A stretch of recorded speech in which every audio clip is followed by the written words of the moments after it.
Okay. So I want to talk about a rebar replacement that I've been working on. Uh, Initially, I used the rebar with a makefile, so I have a pretty usual workflow, and I wanted to be able to reduce some of the time rebar spent doing things I didn't care about, or doing things wrong, or breaking sometimes. So I simply replaced over time the rules I used with rebar with a pure makefile implementation. So I ended up putting it in this repository, extend erlang.mk, and I will show you quickly how it works, what you can do with it, pretty much the same as rebar, and how to get started with your project. So you can find it on GitHub, of course. I will show you with Ranch here. So we need to create a makefile in order to use it. This is the makefile for Ranch. This contains all the configuration for erlang.mk. So erlang.mk can compile the code, of course. It can fetch the dependencies and compile them. It can also fetch test-only dependencies. It can run dialyzer, it can run CT tests, and it can also generate edoc documentation. It also handles other files than Erlang files. It can do early DTL files, core Erlang files, and a few others soon.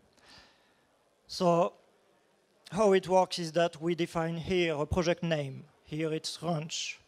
And from this project name, the makefile will be able to find the .app.src file to find more information about the application. It will also, when you build the project, it will fill the modules of the application in the .app file like rebar does. So there's really no difference with rebar here. A dependency, here we only have test dependencies. A dependency is specified by listing them first. We would have depths for normal dependencies and test depths for dependencies which are only fetched when you run make test.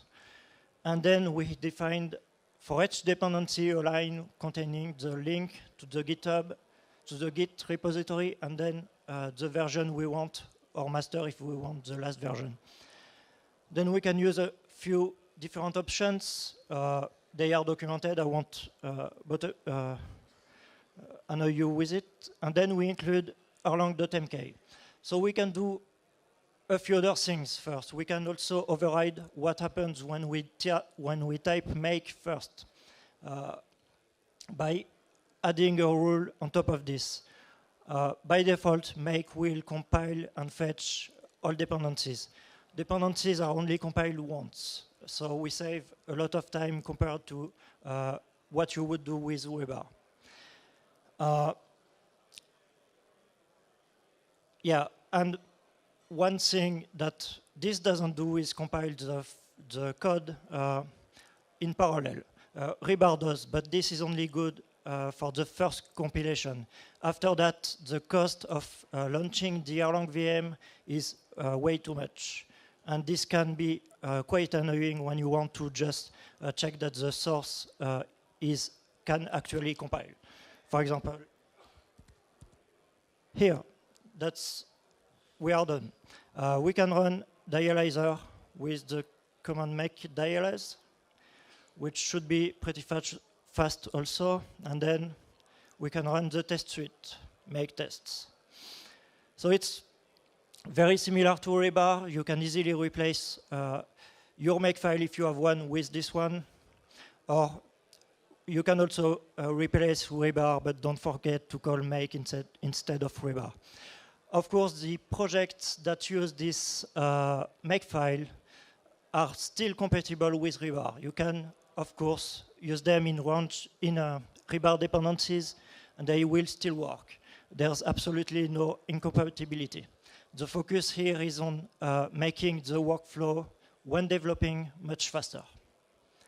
Okay, so if you want to find more information about this project, you can go to this address, github.com /Erlang MK. Any questions? Nope. Thank you.